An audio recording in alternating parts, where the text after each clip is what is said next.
श्री सद्गुरु महाराज की जय। रामचरितमानस सारस्वतिक तृतीय सोपान अरण्य कांड। इधर चित्रकूट में एक दिन सीता, राम और लक्ष्मण बैठे थे कि राजा इंद्र के पुत्र जयंत ने राम का बल थाहने के लिए कौवे का रूप धर सीता जी के पैर में चोंच से मारा। घाव से रुधिर चल पड़ा। राम ने उस पर मंत्र पढ़ ब्रह्मास्त्र छोड़ा। काग रूप जयंत ब्रह्मास्त्र के डर से भाग चला। वह निज रूप धरकर एक एक कर अपने पिता शिव जी और ब्रह्मा जी के पास रक्षा पाने के लिए गया, परंतु उसे किसी ने बैठने तक नहीं कहा, क्योंकि राम के शत्रु की रक्षा कोई भी नहीं कर सकता है। मातु मृत्यु पितु समन समाना, सुधा होई विष सुनु हरि जाना। काकभूषुंडी जी कहते हैं कि हे गरुड़, सुनिए, उस रामद्रोह के लिए माता मृत्यु और पिता यमराज के समान है और अमृत भी विष के समान हो जाता है।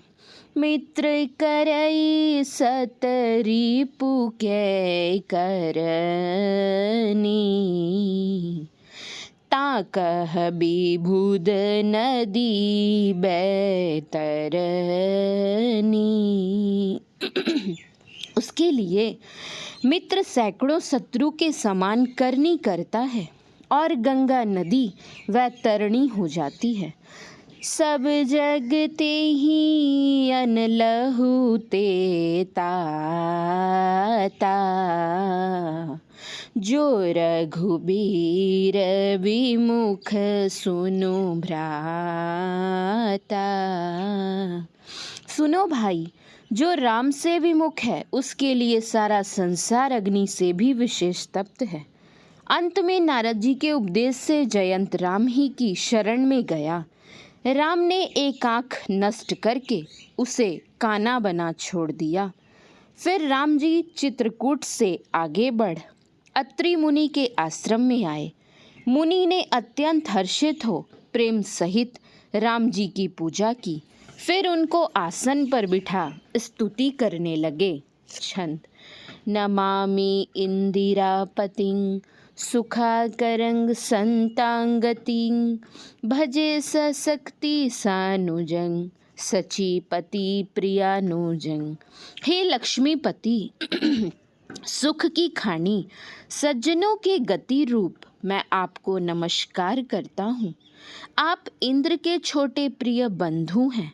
मैं शक्ति सीता और अनुज लक्ष्मण के सहित आपको भजता हूँ। अत्रि मुनि श्री राम को इंद्र का छोटा भाई कह रहे हैं। इसका कारण यह है कि इंद्र की माता अदिति और पिता कश्यप मुनि हैं। इंद्र के जन्म के बहुत काल पीछे राजा बलि को छलने के लिए, अर्थात राजा बलि के यज्ञ करते समय उनसे पृथ्वी लेकर इंद्र को देने के लिए अदिति के व्रत से प्रसन्न होकर विष्णु भगवान ने उसकी अदिति की कोख से वामन अवतार लिया था। इसलिए विष्णु भगवान इंद्र के छोटे भाई या उपेंद्र कहलाते हैं। इससे भी स्पष्ट प्रकट होता है कि श्री राम विष्णु भगवान के ही अवतार थे।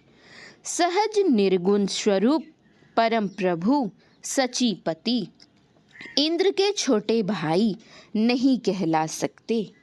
अत्रि मुनि की स्त्री अनसुया देवी सीता जी को अपने पास आदर से बिठाकर पातिव्रत्य धर्म का उपदेश देने लगी।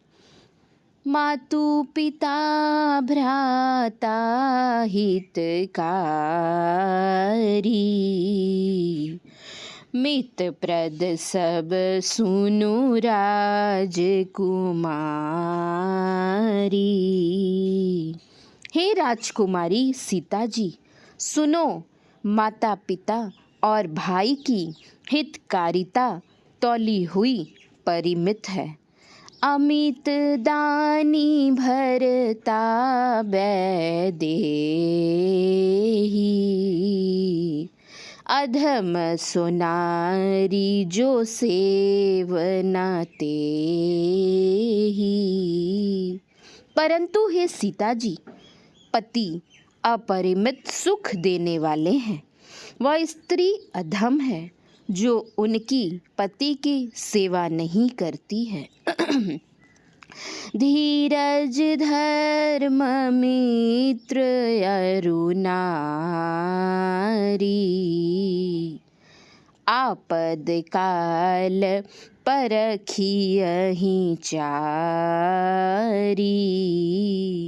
धीरज, धर्म, मित्र और स्त्री की परीक्षा विपत्ति काल में होती है। वृद्ध रोग बस जड़ धनहीना, अंध बधिर क्रोधी अति दीना। बूढ़ा रोगी, अज्ञानी निर्धन, अंधा बहरा क्रोधी और बहुत दुखी, ऐसी हूँ पति कर किया अपमाना। नारी पाव जमपुर दुख नाना। ऐसे भी पति का अपमान करने से स्त्री यमपुर में अनेक दुख पाती है। एक ही धर्म एक व्रत नेमा, काय वचन मन पति पद प्रेमा। स्त्रियों के लिए एक ही धर्म और एक ही व्रत का नियम है। शरीर, वाणी और मन से पति के चरणों में प्रेम करना। जग पतिव्रताचारी विधि अहि, वेद पुराण संत सब कहहि। वेद पुराण और संत सभी ऐसा कहते हैं कि जगत में 4 प्रकार की पतिव्रता नारियां होती हैं। उत्तम के अस बस मन माही, सपने हुआन पुरुष जग नाही।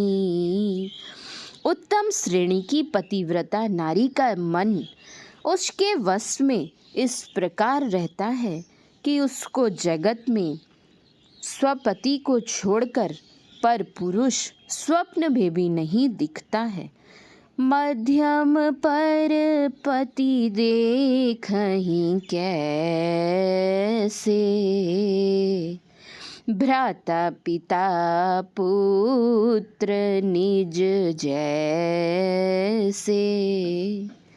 मध्यम श्रेणी की पतिव्रता नारी पराय पति को कैसे देखती है? जैसे कि वह अपना सगा भाई, पिता या पुत्र हो, अर्थात अपनी उम्र के पुरुष को भाई, अधिक उम्र वाले को पिता और कम उम्र वाले को पुत्र सम देखती है। धर्म विचारी समूझी कुल रहई, सो निकृष्ट तिय श्रुति अस कहई। जो धर्म को विचार और कुल की प्रतिष्ठा को समझकर रह जाती है, वेद कहता है कि वह तुच्छ स्त्री है। बिनु अवसर भयते रह जोई, जानहु अधम नारी जग सोई। जो अवसर न मिलने के कारण और गुरुजनों के डर से रह जाती है, जगत में उसको अधम पतिव्रता स्त्री जानो। पतिवंचक पर पतिरति करई, रौरव नरक कलप सत परई। जो स्त्री अपने पति को ठग कर दूसरे पुरुष से प्रेम करती है वह 100 कल्प तक रौरव नरक में पड़ती है। छन सुख लागी जन्म सत कोटि, दुख न समझते ही सम को खोटी। जो क्षण भर के सुख के लिए 100 करोड़ जन्मों के दुख को नहीं समझती, उसके समान खोटी कौन है। बिनु श्रम नारी परम गति लहई, पतिव्रत धर्म छाड़ी छल गई। जो स्त्री कपट छोड़कर पातिव्रत्य धर्म को धारण करती है वह बिना परिश्रम के परम गति पाती है। पति प्रतिकूल जन्म जहाँ जा, विधवा होई पाई तरुणाई।